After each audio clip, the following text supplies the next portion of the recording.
Buenos días, estimados educandos de cuarto de secundaria. Les habla el profesor Luis Aníbal y estamos iniciando la semana número 7 en Historia Universal. El tema que aparece en pantalla es la Revolución Cubana. Se les pide por favor escribir su nombre y apellido completo en el chat del salón y vamos a pasar a leer justamente las normas de esta sesión. Normas de clase que aparecen en pantalla. Tenemos las siguientes y nos dice la norma número 1: el uso de la webcam y el audio es obligatorio para poder identificarnos, para poder comunicarnos e interactuar a lo largo de esta sesión. Los alumnos, los educandos, ingresan con su nombre completo para evitar inconveniente. Usted ingresa con su nombre y apellido completo en su ID de Zoom para evitar inconvenientes, para evitar de repente que esté en la sala de espera. Las clases deben ser copiadas en el cuaderno de manera ordenada y enviada el mismo día, máximo hasta las 6 de la tarde PM, o sea, hoy. Hoy usted debe copiar las clases en su cuadernito, puede incluso imprimirlas. Lo importante de esto es que usted lo tenga para que pueda repasar, para que usted pueda estudiar. Es importante su participación en la clase, mediante preguntas y aportes. Enviar el producto hoy a las 6 p.m. al correo o WhatsApp correspondiente. Hay un correo del salón socialescuarto7@gmail.com. Hay un WhatsApp 910-866-966. Muy bien, entonces tenemos el título de la sesión del día de hoy. De la revolución castrista a la revolución socialista. Tal como se ha compartido en el grupo, la lectura hace referencia a la Revolución Cubana. En la sesión de hoy y en la sesión de la próxima semana vamos a trabajar sobre la Revolución Cubana. Es un tema bastante interesante, bastante importante.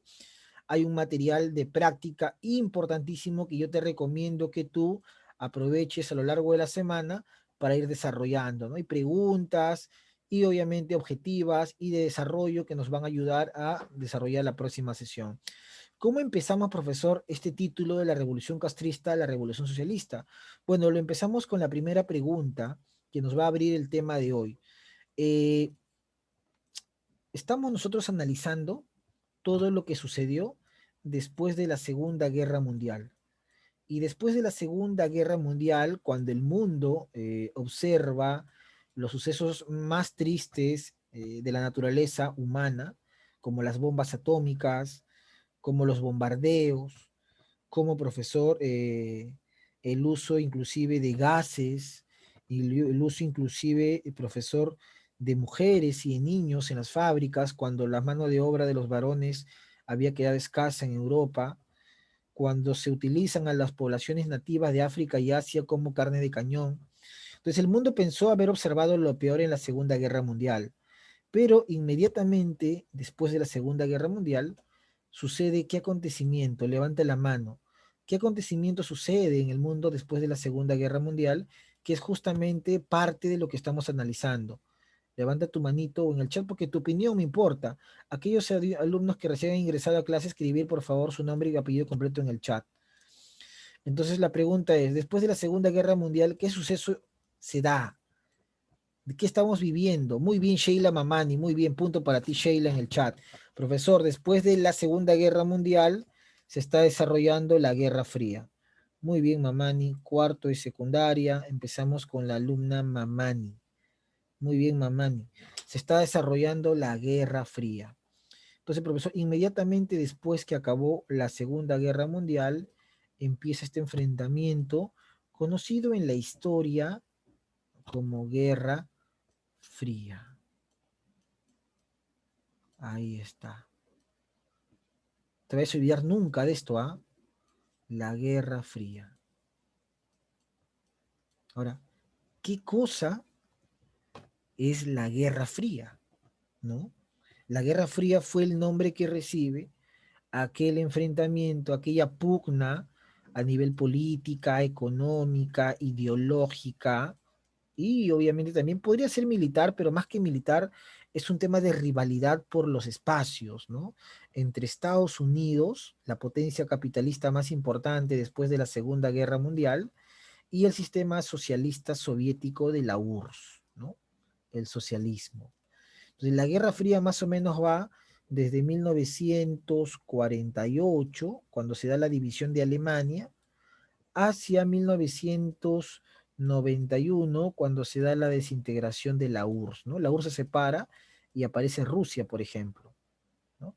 Entonces, eso es más o menos el tema de esta sesión, la Guerra Fría. Ahora, dentro de la Guerra Fría, dentro de estos años, como bien ha respondido Mamani, van a haber innumerables acontecimientos. La guerra de Corea, la guerra de Vietnam, ¿no? La guerra civil en China y obviamente la guerra que se va a dar en Cuba. Porque la revolución cubana, que aparece en tu lectura, se da dentro de este contexto, dentro de la Guerra Fría. Y es importante conocerlo, ¿no? ¿A qué hace referencia la revolución cubana? Bueno, vamos a pasar justamente, tenemos ya el título en pantalla, y nos vamos a analizar un poquito. A ver, en el chat me está escribiendo. Muy bien, Erika Sala Valverde. No olviden, por favor, escribir su nombre y apellido completo en el chat. ¿Qué es la Revolución Cubana, profesor Luis Aníbal? Entonces, la Revolución Cubana nosotros lo podemos entender de la siguiente manera, mira. Entonces, vamos a pedir un voluntario para que nos ayude con la lectura. Cualquiera, por favor. Muy bien, Eric Berríos, te escuchamos.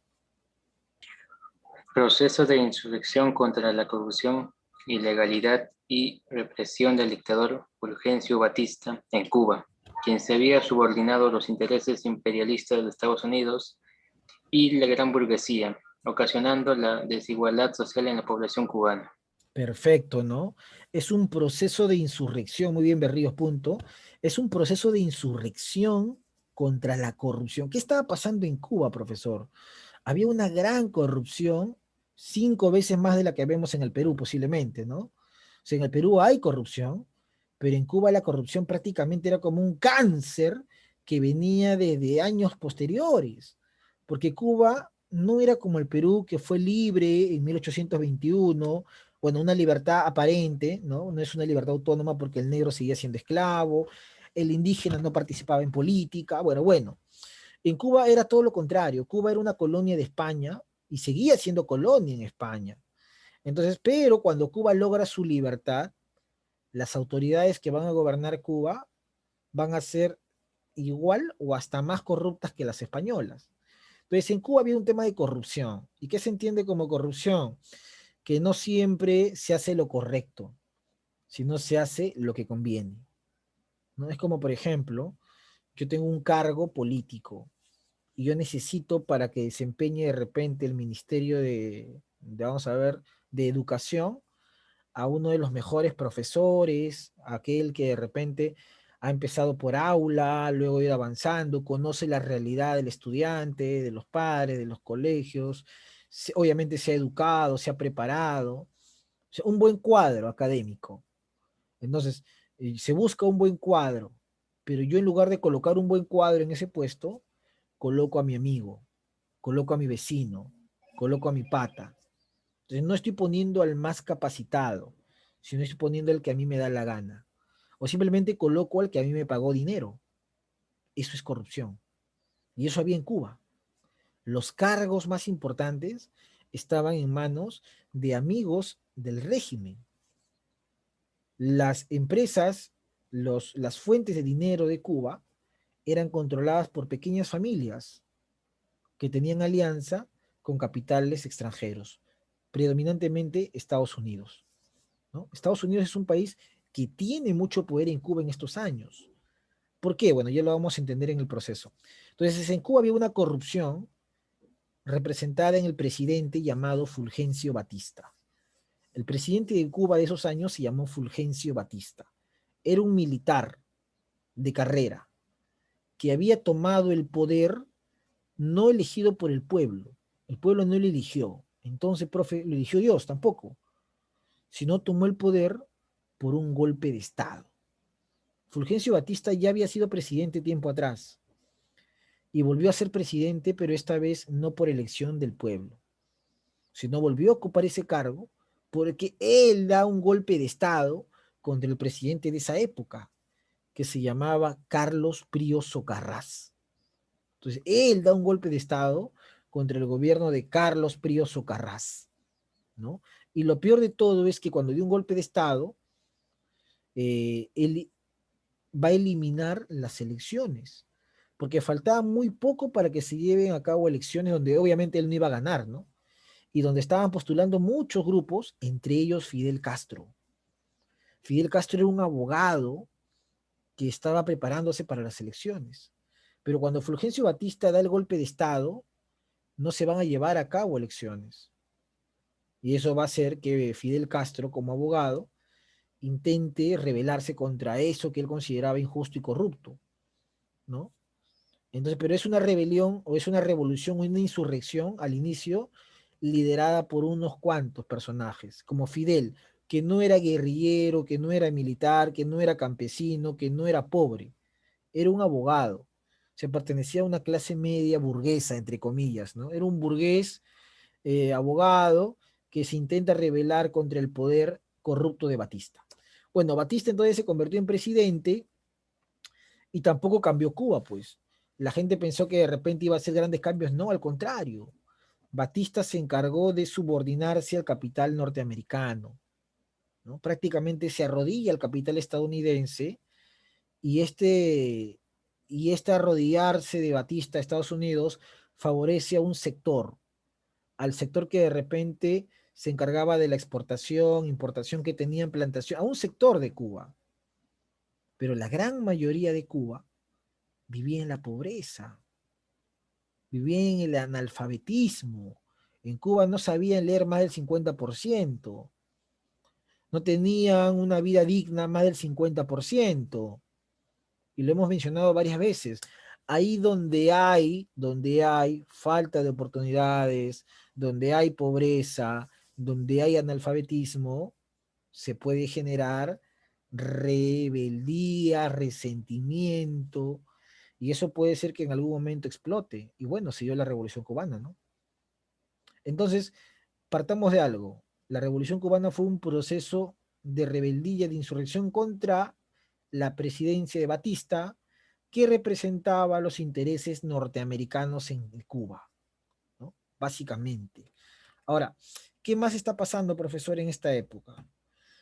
Bueno, tenemos una imagen de la revolución. Dice, ¿cuáles son los antecedentes de la Revolución Cubana? Hice la pregunta. ¿Cuáles son los antecedentes de la Revolución Cubana? Bueno, los antecedentes lo encontramos acá. Como yo te decía, años atrás, Cuba era una colonia de España, ¿no? Fue colonia de España prácticamente desde la época de Colón, ¿no? Recuerda, pregunta, Cristóbal Colón cuando llega, ¿qué nombre le coloca a Cuba? Yo sé que de repente por ahí tú has escuchado y sabes. ¿Qué nombre le coloca Colón a Cuba? Ahí está por acá. Juliana Briceño, no, no le coloca Juliana Briceño. ¿Qué le coloca Colón a Cuba? ¿Qué nombre le coloca? Cuando Colón llega por primera vez a Cuba le coloca un nombre. ¿Qué nombre le coloca? ¿Por ahí alguien recuerda? De repente, te escucho, si sabes, te escucho, te escucho. Vamos. ¿Qué nombre le coloca Colón a Cuba?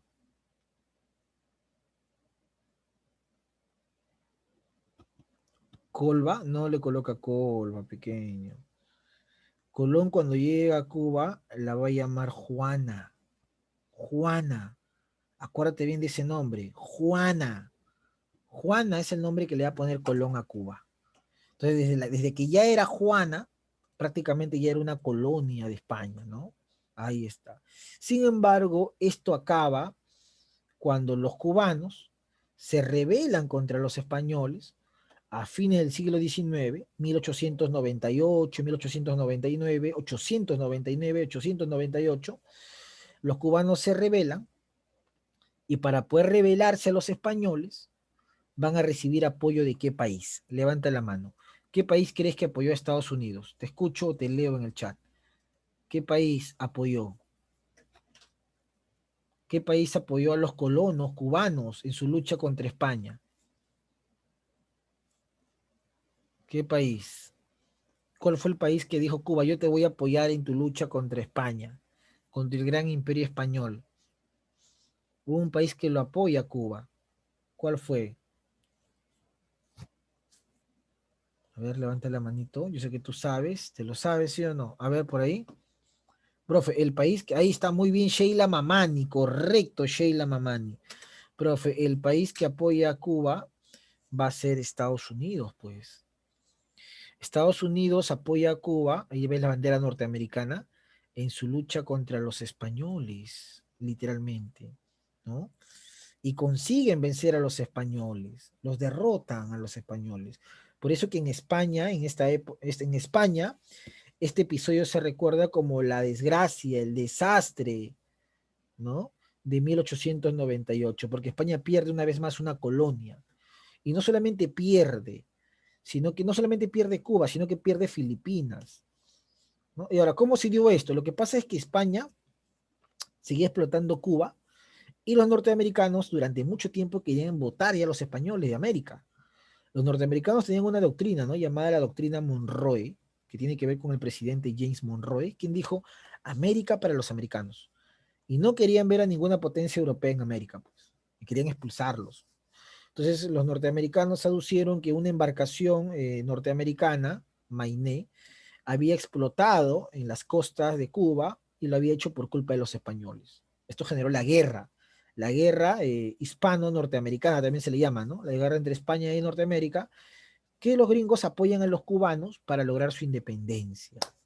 Ahora, Cuba pensó que una vez que se fue España ya iba a mejorar todo. No, fue peor, porque si bien España aceptó su derrota y se fue, inmediatamente Cuba va a ser, ahí está justamente el incidente Menem, Cuba va a ser dominada por Estados Unidos, ¿no? ¿Desde cuándo? Sí, sí, los norteamericanos ayudan a los cubanos, se van, profesor, los españoles, pero a partir de 1898 hasta el 59, que triunfa la revolución castrista, Estados Unidos dominaba. No lo hacía de manera directa quizás, pero sí controlaba toda la isla, ¿no?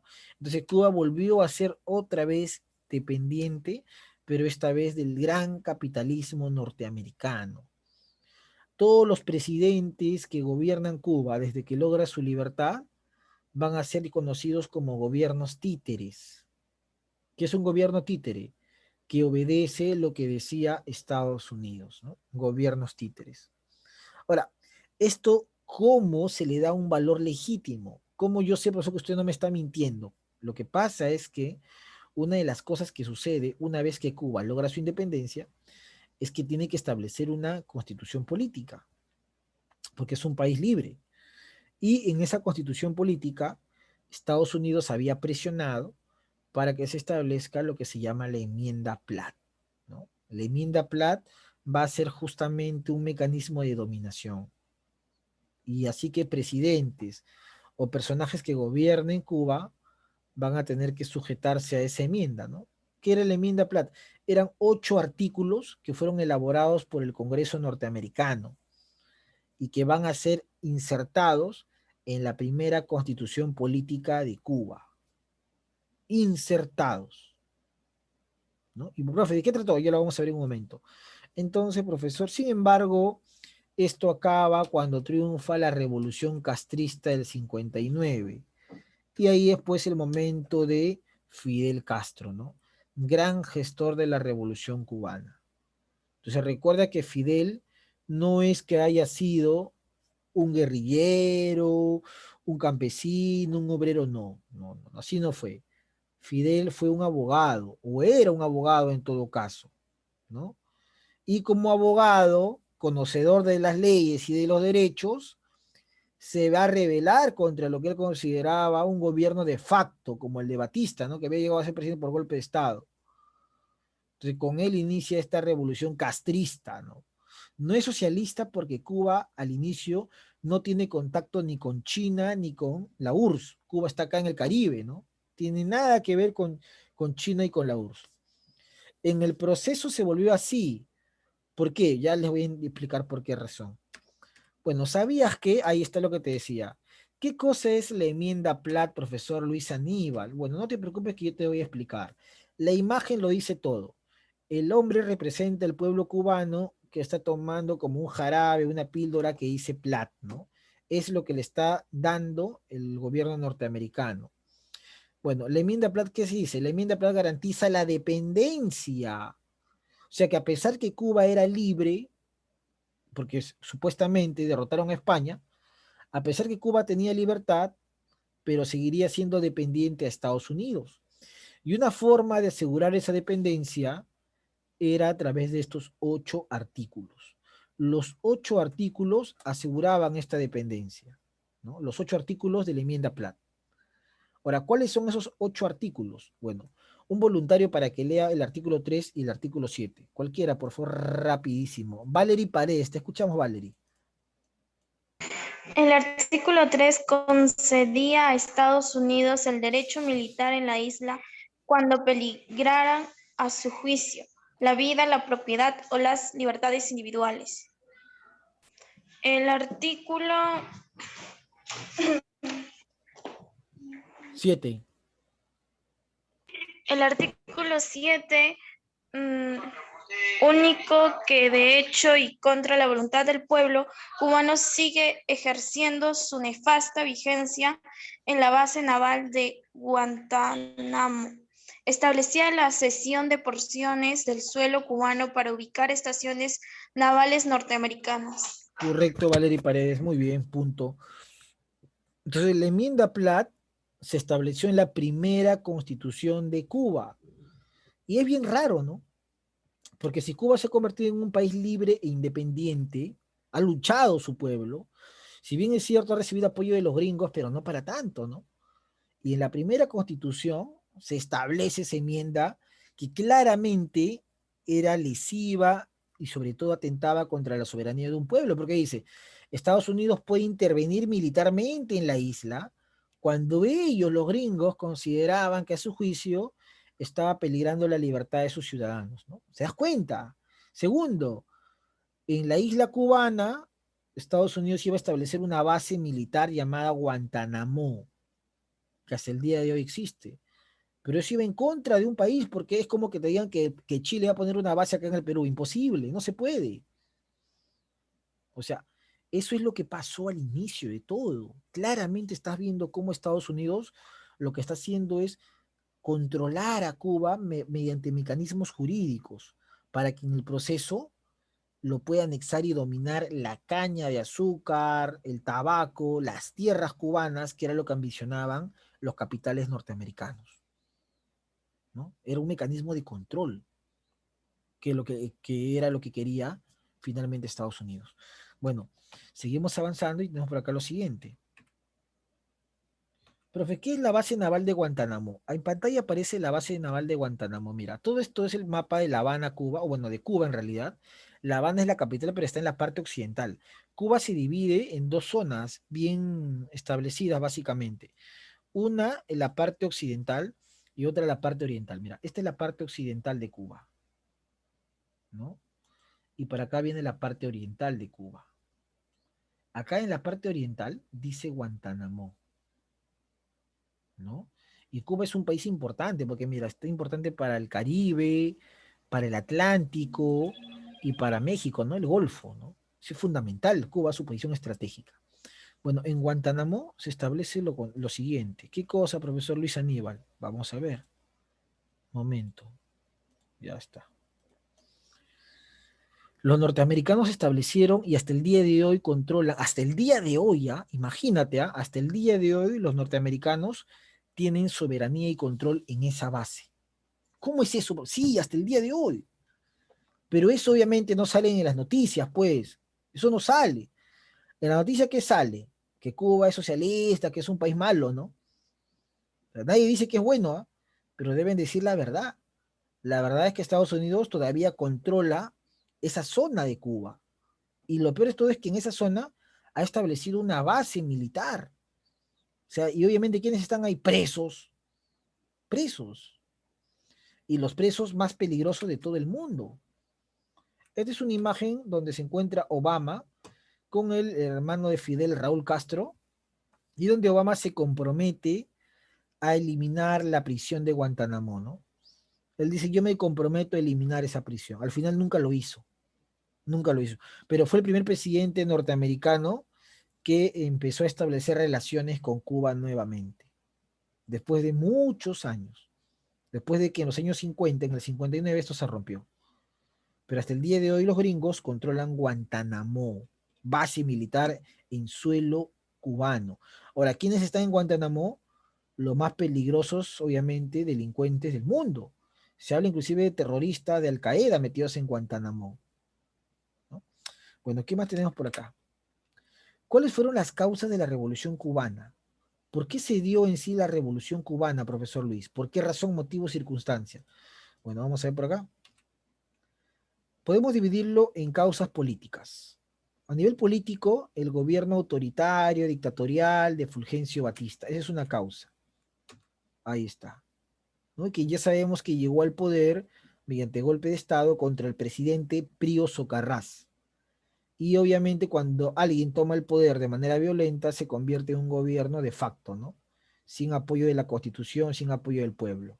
Y además era un gobierno corrupto el de Batista.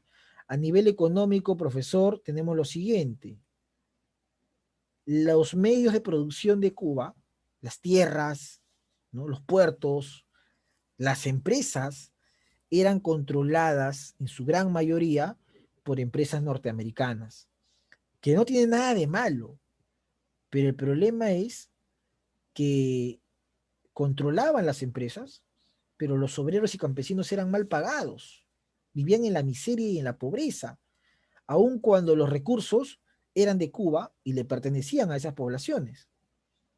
Estados Unidos controlaba un promedio de 47.4% de la población, producción de azúcar, y obviamente ese dinero que ingresaba por esa venta nunca llegaba al pueblo en obras sociales. Lo normal en una economía es que los recursos le pertenecen a todo el Estado, son administrados por el presidente, por el poder ejecutivo, legislativo, pueden ser vendidos, procesados, pero ese dinero que se gana tampoco es que se debe de entregar a la gente, ¿no? Sino que ese dinero se debe invertir en obras para la gente, educación, salud, ¿no? Seguridad, ese tipo de cosas. Pero si uno miraba la foto de Cuba de esos años, era analfabetismo, era pobreza, era atraso. Y a eso le sumábamos la corrupción que había en Cuba. ¿Corrupción como cuál, profesor? Bueno, la corrupción era que, como vemos, Cuba empezó a depender económicamente de Estados Unidos. Las empresas más importantes de Cuba eran controladas por el capital norteamericano. Habían bajos salarios para los pobladores y eso sumaba que el campesino prácticamente ganaba una miseria, porque las tierras en teoría eran de Cuba, pero le pertenecían solamente a las familias más poderosas de Cuba, que estaban en alianza con el capital norteamericano. Una prueba de eso es la imagen que tú ves acá, donde en el Museo de la Revolución en Cuba, La Habana, se encuentra este teléfono chapado en oro. ¿Quién en su sano juicio, profesor Luis, tiene un teléfono bañado en oro? ¿Quién lo tiene? ¿Ustedes lo tienen? Lupita Paredes, Miguel Huiza, Mamani, Berríos, ¿tienen un teléfono en su casa en oro? Nadie, ¿no? Ni un celular. Bueno, ese teléfono le fue regalado al presidente Batista, nada más y nada menos que por la ITT, ¿no? Una corporación ligada a las telecomunicaciones. ¿Por qué esta empresa le regaló eso a Batista? ¿Por qué? ¿Porque lo querían? ¿Porque era bueno? No, pues por un tema de corrupción, claramente. O sea, es como Odebrecht, ¿no? ¿Por qué Odebrecht financia la campaña de Keiko? ¿Por qué? ¿Porque quiere que gane Keiko? Sí. ¿Pero por qué? ¿Porque le gusta Keiko? ¿Keiko es buena? No. Porque sabe que si ella ganaba, las obras les iban a dar a Odebrecht y una obra que valía 10 millones, Keiko la firmaba como 50. Entonces Odebrecht ahí recuperaba y ganaba todo lo que ha invertido. Corrupción tremenda. ¿Y de dónde se le esa plata? De todos los peruanos, ¿no? Entonces, eso es un gobierno corrupto, ¿no? Entonces, este reloj, este teléfono que está en el Museo de la Revolución es una prueba de lo que se vivía en Cuba en esos años. La situación era caótica. Y recuerda, cada vez que hay esta situación, se genera caldo de cultivo para las revoluciones o las insurrecciones. Ahí está. ¿Qué más tenemos, profesor Luis Aníbal? ¿Sabías que? Bueno, acá tenemos lo siguiente, mira, algún dato interesante, ¿eh? A ver, ¿sabías que? Voluntario, por favor, para que lea, cualquiera, algo fácil, algo fácil. Eric Berríos, te escuchamos. Arthur Meyer Schlesinger, asesor personal del presidente Kennedy, recordó una estancia en la capital cubana y testimonió Me encantaba La Habana y me horrorizó la manera en que esta adorable ciudad se había transformado, desgraciadamente, en un gran casino y prostíbulo para los hombres de negocios estadounidenses. Mis compatriotas caminaban por las calles, se iban con muchachas cubanas de 14 años y tiraban monedas solo por el placer de ver a los hombres revolcarse en el alcantarillado y recogerlas. Uno se preguntaba cómo los cubanos, viendo esta realidad, podían considerar a Estados Unidos de otro modo que con odio. Correcto, Berríos, muy bien, punto. Profesor, esto es parte de lo que se vio, ¿no? Cuando uno visitaba Cuba en los años 50, antes de la revolución, las calles de La Habana estaban repletas de casinos, de prostitución, de drogas, ¿no? Parte de lo que se vivía. Las familias pudientes de Norteamérica ligadas a la mafia veían a La Habana como una forma de lavar dinero, sucio obviamente del narcotráfico, la prostitución, de divertirse. Por eso que la llaman la isla del ensueño, pues, ¿no? Porque todo pasaba en La Habana. Mientras las grandes mayorías vivían de esa manera, ¿no? Dos caras de la moneda. Por un lado, la ciudad principal, por otro lado, el pueblo cubano que vivía en la miseria, literalmente, ¿ah? Ahora pueden ser, digamos, vivir pobres, pero en esa época vivían en la miseria. Ahora, profesor, este texto que aparece es una de las cosas que menciona Arthur Mayer Schlesinger, que fue asesor del presidente John Fitzgerald Kennedy, ¿no? Que fue uno de los que gobernó Estados Unidos posteriormente a la época de la Revolución. Es más, Kennedy intenta tomar Cuba por la vía militar, ocasionando un problema llamado crisis de los misiles, que pudo desencadenar en la Tercera Guerra Mundial con la URSS, ¿no? Kennedy. Bueno, ¿y cómo inicia, profe, este momento de la Revolución Cubana? ¿Cómo empieza la Revolución Cubana? ¿Cuál fue el primer capítulo de este profesor momento de insurrección contra el gobierno de Batista? Bueno, como te decía, esto empieza acá, ¿no? A ver, vamos a ver, tenemos lo siguiente. Asalto al cuartel Moncada. Cuando Batista toma el poder a través de un golpe de Estado, las elecciones que se iban a desarrollar ese año ya no se desarrollan. Entonces Fidel Castro, con un grupo de legionarios, de partidarios, van a decidir asaltar el cuartel Moncada que se ubicaba en la zona oriental. Ahora, ¿por qué Fidel quiere tomar un cuartel? Porque en ese cuartel se encontraban armas que iban a servir para la revolución que él pensaba encaminar. Entonces, ¿cuándo empieza la revolución cubana? El día 26 de julio de 1953, con lo que se llama en la historia el asalto al cuartel Moncada, ¿no? Y Fidel suelta una frase muy bonita. ¿Por qué, profesor? Porque este asalto fracasa. Hay muchos muertos del bando de Fidel y Fidel es atrapado por el gobierno de Batista, llevado a un juicio donde se pensaba que lo iban a matar, ¿no? Pero ante el juez, Fidel dice, ¿no? Condenadme, no importa, la historia me absolverá. Es la frase que suelta Fidel Castro. Al final, ¿qué pasó? Se salvó de la muerte, lo mandaron a una isla donde estuvo preso por 22 meses, en la isla Pino. Ahí estuvo preso Fidel por 22 meses. Sin embargo, el pueblo, ¿no? Obreros, campesinos, salían constantemente a protestar y eso generó que Fidel sea amnistiado. ¿Qué significa amnistiado? Que el gobierno de Batista le dé la libertad. Le dio la libertad a él y su movimiento 26 de julio, ¿no? Fidel y su movimiento 26 de julio consiguen la libertad y salen a dónde, profesor Luis Aníbal. Fidel y su movimiento, bueno, Fidel, el profesor, sale de la prisión y funda el movimiento 26 de julio que lleva el nombre de la fecha en la que él asalta el cuartel, ¿no? A partir de ahora el movimiento de Fidel se va a llamar 26 de julio.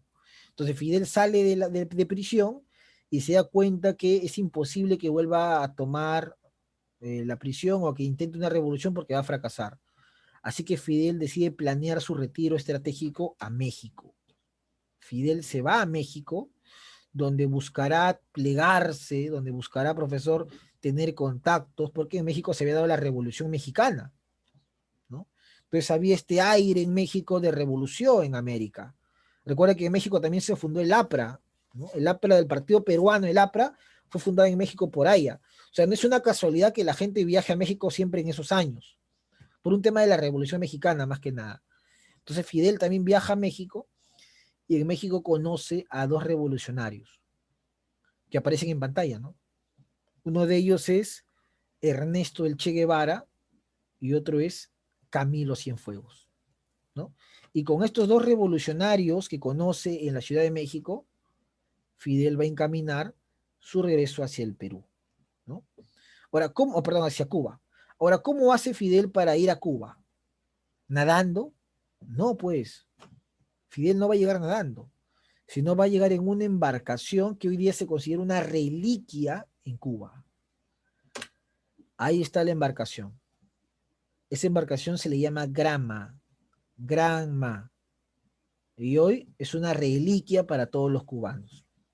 Fue la embarcación donde llegaron, ¿quiénes, profe? Los revolucionarios a las costas de Cuba. ¿Cuándo llegaron a las costas? El 2 de diciembre de 1956, ¿no? O sea, profesor, en el 56 literalmente llegan a Cuba y desde ahí van a empezar su lucha armada. Hoy día este grama se exhibe en el Museo de la Revolución, obviamente, profesor, en Cuba, ¿no? Ahí está.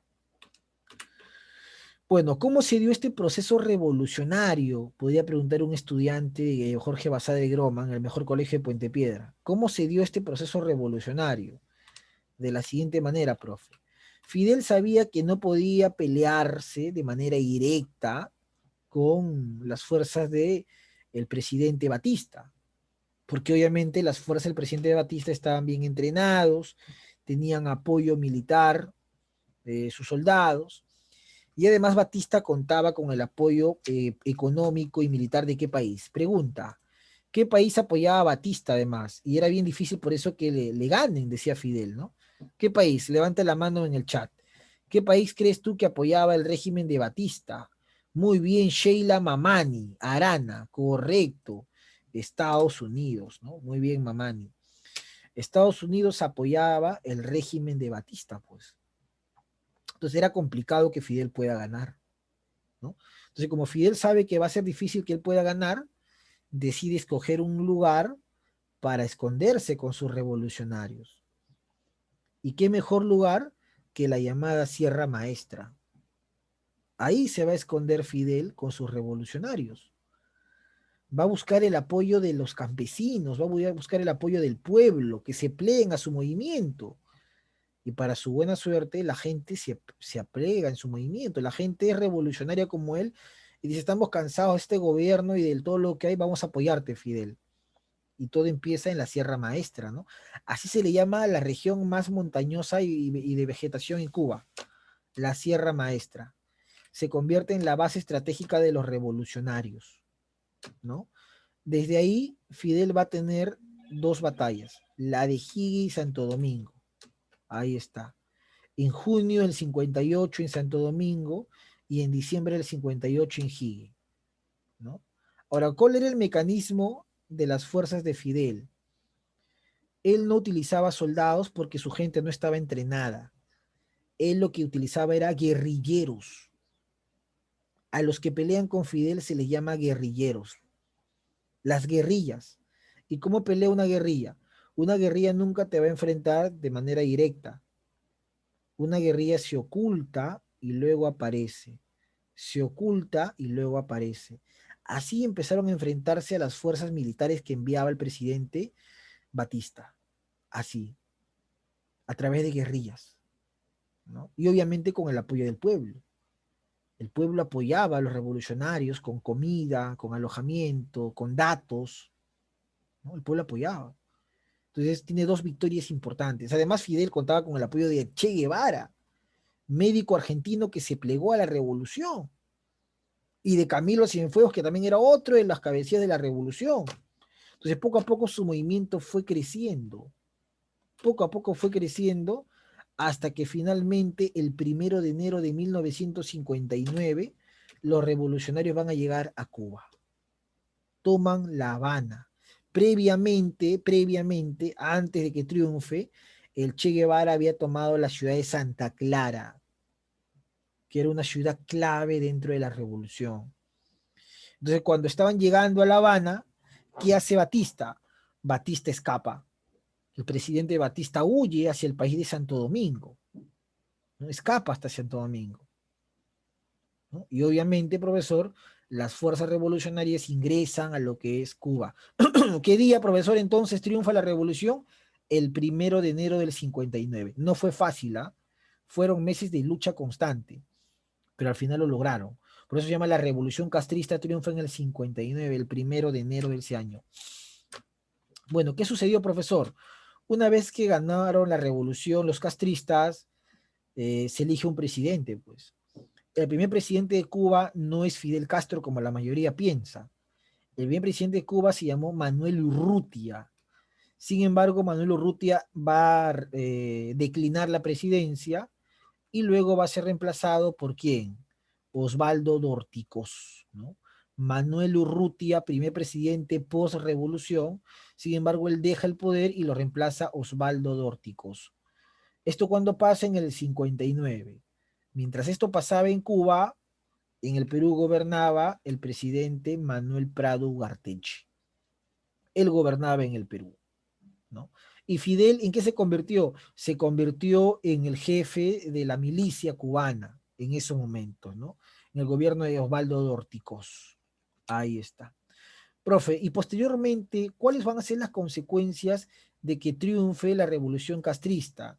Bueno, son varias, ¿no? Que lo podemos enumerar desde la parte política hacia la parte social. En la parte política empieza los juicios a todos aquellos que habían sido funcionarios del régimen de Batista. En Cuba se forma un único partido, que es el Partido Castrista, el partido que después va a ser el Partido Socialista. En lo económico es lo más importante. Se dan reformas que buscan generar mejoras a las masas populares. La reforma agraria. Vamos a darle tierras al campesino para que por fin él pueda trabajar. Claro, obviamente esas tierras le eran arrebatadas a las familias oligarcas, las familias más poderosas de Cuba. A las empresas extranjeras se les pedía como condición que paguen impuestos verdaderamente justos. Ante la negativa, Fidel empieza a nacionalizar empresas y luego a expropiarlas, ¿no? Nacionalizar es una empresa va a tener un directorio del Estado. Expropiarla es cuando ya el Estado se hace dueño de la empresa, ¿no? Ahora, esto de acá, en el tema de las empresas, perjudicó a Estados Unidos. Por eso que las reacciones norteamericanas no se hicieron esperar. En el año 60, un año después que había triunfado la revolución, Estados Unidos le va a decretar a Cuba un bloqueo comercial. Es decir, ningún país de la órbita capitalista le podía vender y comprar a Cuba. O sea, claramente lo estaba condenando al fracaso a la isla. Claramente, el bloqueo. Y en el año 61 gobernaba el presidente Eisenhower, quien va a ordenar una operación militar norteamericana llamada Operación Pluto, conocida normalmente como la Bahía de los Cochinos, que es la playa cubana, ¿no? En esa playa cubana se produjo la llegada de militares norteamericanos, pero también en su gran mayoría cubanos, que eran pro Norteamérica, habían sido entrenados por la CIA para tomar el poder. Para la suerte de Fidel, sus guerrilleros rechazaron esa operación y la operación fue un fracaso. O sea, más cólera le da a Estados Unidos, ¿no? Más cólera. Y ya en el gobierno de Kennedy, tiempo después, se produce lo que se conoce como la crisis de los misiles, ¿no? El presidente Kennedy detecta una base militar soviética en Cuba, con misiles que apuntaban hacia Estados Unidos. Ahora, ¿por qué hizo esto Fidel? ¿Por qué Fidel le permitió que los soviéticos establezcan una base militar en Cuba? Porque constantemente recibían amenazas de Estados Unidos. Y Fidel sabía que en cualquier momento podían los norteamericanos invadir la isla. Por eso es que genera un acercamiento a la URSS y pasa de ser una revolución castrista a ser una revolución socialista, ¿no? ¿Cuál es la recomendación que te doy para la siguiente sesión? Hay una lectura que te invito a que leas porque la siguiente sesión es full práctica, vamos a desarrollar todo esto, todo, y ahí los puntos de esta sesión, más los puntos de esa clase, sale la nota de Revolución Cubana. Muy bien, ahí nos vamos a quedar, cuídate mucho y nos vemos Dios mediante el día miércoles. Un abrazo, gracias, chau, chau.